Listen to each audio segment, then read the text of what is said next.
21 priority measures ng Legislative Executive Development Advisory Council or LEDAC aprobado ni Pangulong Ferdinand R. Marcos Jr. Inaasahan ito ng Pangulo na maipapasa ngayong Hunyo.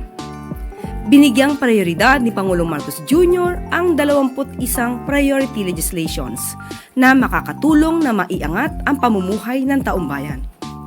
Kabilang sa mga prioridad ng Pangulo na maipasa sa Hunyo ang mga sumusunod: Travel Tax Abolition.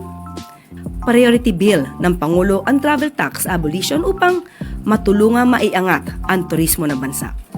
Batid din ng Pangulo na ang mga nagbabiyahe na ating mga kababayan ay hindi lang para mamasyal, kundi ang iba ay para sa trabaho at ang iba naman ay para sa emergency cases din.